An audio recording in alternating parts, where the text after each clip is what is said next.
कढ़ी चावल। साक्षी बहू, अरे भाई क्या फायदा है तुम्हारे घर पर रहने का अगर परिवार को अच्छा खाना भी ना मिल सके। आज फिर तूने ये घास फूस बना कर रख दी। शोर मत मचाइए मम्मी जी, मेरी मीटिंग चल रही है। और ये क्या आप हर समय घर पर हो का ताना मारती रहती हो। मैं घर पर नहीं हूँ, वर्क फ्रॉम होम कर रही हूँ। अरे घर से काम करना क्या काम नहीं होता? देख बहू, है तो तू घर पर ही ना। अरे क्या बिगड़ जाएगा अगर जरा सी देर इस कंप्यूटर को छोड़कर तू सब्जी झोंक देगी। मम्मी जी मैंने दाल चावल बनाकर रखे हैं, आप खा लीजिए। अरे तू ही खा ले दाल चावल, मेरे लिए तो तू कढ़ी बना दे, मैं कढ़ी चावल खाऊंगी। अरे मम्मी, कढ़ी कोई 10 मिनट में बनने वाली चीज़ है क्या? घंटे लगते हैं उसे बनाने में। प्लीज़ आप ना दाल खा लीजिए, मैं कल बना दूंगी कढ़ी। पता नहीं कैसी बहू आ गई हमारे घर, 2 फुलके बनाकर खिलाने को राजी नहीं है। अरे हम तो चावल खा लेते हैं, फुलके मांग भी नहीं रहे, लेकिन चावल के साथ कुछ तो बनाइए बहू रानी। इसके हिसाब से चलूंगी ना तो ये रोज दाल चावल और खिचड़ी बनाकर खिला देगी। मैं खुद ही राजमा भिगो देती हूँ कल के लिए, फिर देखती हूँ कैसे नहीं बनाती। उस दिन तो सास निर्जा किसी तरह दाल चावल खा लेती है, लेकिन अगले दिन के लिए उसने राजमा भिगो दिया था। अगले दिन साक्षी देख, आधा काम मैंने कर दिया है, राजमा भिगो कर रखे हैं। अब तू झटपट राजमा छौंक दे और चावल बना दियो उसके साथ। मम्मी जी आज मेरी इंपॉर्टेंट मीटिंग है, और हाँ राजमा बनाने में बहुत समय लगता है। अब प्लीज़ कोई मेड लगा लो ना खाने के लिए।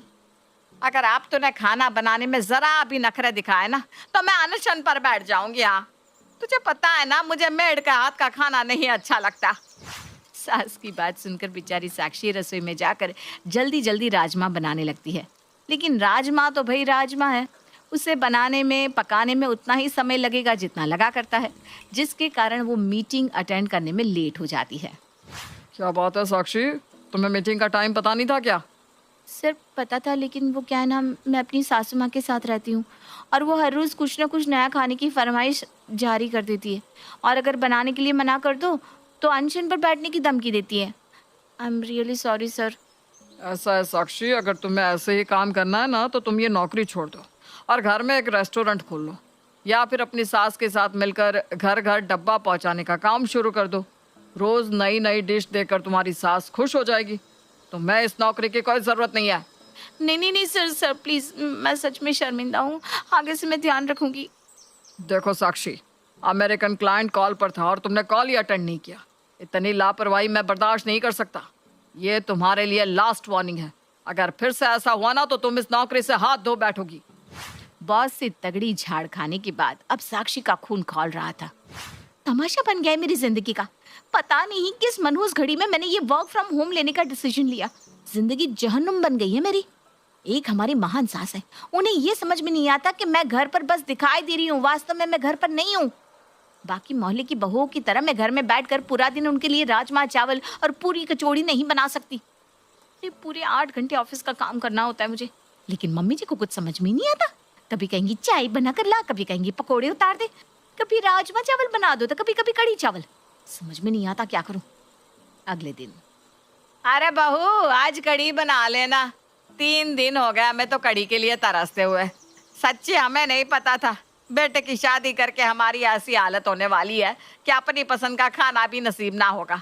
अरे ऐसी बहू आई है घर में, कुछ भी बना कर खिलाने को कह दो तुरंत मुंह सड़ा लेती है। इससे तो अच्छा आदमी 2-4 हजार देकर मेड से बनवा कर खाना खा ले। साक्षी रसोई में खड़ी सासू माँ के प्रवचन का आनंद ले रही थी, तभी उसकी सहेली का फोन आता है। अरे भाई क्या चल रहा है? तू तो फोन ही नहीं करती आजकल। अरे यार क्या बताऊं क्या चल रहा है। मैं बस कोई ऐसा अलादीन का चिराग ढूंढ रही हूँ जिसको घिसने से ना कढ़ी राजमा छोले 15 मिनट के अंदर बनकर तैयार हो जाए, ताकि मुझे सास और बॉस दोनों की बातें सुनने से मुक्ति मिल जाए। अरे यार ऐसा क्या मांगती है तेरी सासू माँ खाने के लिए? हर तीसरे दिन उन्हें खाने में कढ़ी चाहिए होती है, और अगर कह दो कि कढ़ी बनाने का मेरे पास टाइम नहीं है तो कहेंगी छोले बना ले, राजमा बना ले, सांभर बना ले। कोई ऐसी सब्जी हमारे घर में बन ही नहीं सकती जो जल्दी बन जाए, और अगर उनसे पूछे बिना कुछ बना कर रख दो तो उन्हें खाना नहीं है वो। अच्छा तो ये बात है, इसका मतलब तेरी सासू माँ कढ़ी चावल की दीवानी है। तो सुन, मेरे पास ना एक आइडिया है। इस आइडिया से कढ़ी चावल फटाफट तैयार हो जाएंगी और तुझे ज़्यादा मेहनत भी नहीं करनी पड़ेगी। सच्ची? अरे जल्दी से बताना। रक्षिया धीमी आवाज में साक्षी को कुछ बताने लगती है। अरे वाह यार, तूने क्या बढ़िया आइडिया दिया है। और जिस तरीके से मेरे ससुराल वालों की खाने की डिमांड है ना, वो ऐसे ही पूरी हो सकती है जैसे तूने बताया। अब मैं यही करने वाली हूँ। चल चल फोन रखती हूँ। कुछ देर बाद, मम्मी कड़ी चावल बनाकर मैंने रसोई में रख दिए हैं, आप खा लेना। ओहो, आज तो बिना झगड़ा किए ही तूने कड़ी चावल बना लिए। नीरजा रसोई में जाकर देखती है कि बड़ों से भगोने में भरकर कढ़ी रखी हुई है। अरे वाह, इतनी सारी कड़ी, आज तो मजा ही आ जाएगा। नीरजा अपने लिए थाली में खाना परोस लेती है और कढ़ी चावल की तारीफ करते करते पेट भर के खाना खा लेती है। साक्षी, तू भी खा ले, खाना नहीं खाएगी क्या? मैंने खा लिया मम्मी जी, मैं खाना अपने रूम में लेकर गई थी। अगर तूने भी खा लिया है तो फिर कढ़ी तो बहुत बच गई है। तो ऐसा कर, रात को कुछ मत बनाना बहू, ये सारी कढ़ी रखी हुई है, रात में वही खा लेंगे। ठीक है मम्मी जी। अगले दिन सुबह भी नीरजा रात की कढ़ी खाकर ही काम चला लेती है, लेकिन कढ़ी इतनी ज्यादा थी कि वो अभी भी खत्म नहीं हुई थी। मम्मी जी, अब इस कढ़ी को फेंक कर शाम के लिए दाल बना दूं? अरे नहीं नहीं नहीं, इतनी बढ़िया कढ़ी बनी है। और कढ़ी ना कभी बासी नहीं होती। कढ़ी को तो जितना बासी करके खाओ ना, उतना ही स्वाद आता है उसमें। तो ऐसा कर, अपने लिए तुम लोगों को जो बनाना है बना लो, मेरे लिए तो तू कढ़ी रख दे, मैं कढ़ी से ही रोटी खा लूंगी। ठीक है मम्मी जी। अगले दिन सुबह, अच्छा बहू, तुझे रोज रोज मेरे लिए कढ़ी बनाने में दिक्कत होती है ना, तो ऐसा कर, ऐसे ही इकट्ठी कढ़ी बनाकर रख दिया कर। 2-3 दिन मेरा काम उसी से चल जाया करेगा। अब तू फिर कढ़ी बना देना। और हाँ, कढ़ी में ना पकोड़े भी डाल देना। पिछली बार तेरी कढ़ी में पकोड़े नहीं थे ना। ठीक है मम्मी जी, मैं आज फिर बना दूंगी। अब तो साक्षी खाना बनाने में जरा सी भी ना नकुर नहीं करती थी। वो खुशी खुशी सास के लिए कढ़ी चावल बनाती और नीरजा भी उसकी बनाई कढ़ी को 1-2 दिन तक बड़े आराम से फ्रिज में रखकर खाती रहती। एक दिन घर की डोरबेल बजती है। मम्मी जी, सरोज मौसी जी आई हैं। आरा सरोज, बड़े दिनों बाद इधर की तरफ आ गई है। हाँ दीदी, आजकल समय नहीं मिलता ना। वो क्या है ना, चौक वाले गुरुद्वारे में लंगर शुरू हुआ है। उनके लंगर में इतना बढ़िया कड़ी चावल मिलते हैं, क्या बताऊं, खाकर मज़ा ही आ जाता है। आज मैं आपके लिए भी लंगर से कड़ी लेकर आई हूँ। आप भी प्रसाद को चख कर देखो। आपको तो कड़ी वैसे भी बहुत पसंद है ना। हाँ, बात तो तेरी सही है, कड़ी मुझे बहुत पसंद है, लेकिन तूने अभी मेरी बहू के हाथ की कड़ी नहीं खाई। अरे इतनी बढ़िया कड़ी बनाती है ना मेरी बहू कि बस खाने वाला अपनी उंगली चाटता रह जाए।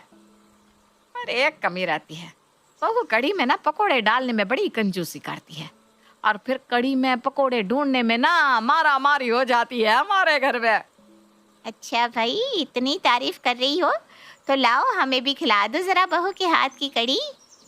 अरे क्यों नहीं, तू बैठ, मैं अभी लेकर आई। दीदी बस थोड़ी सी लेकर आना, मुझे चखना ही है।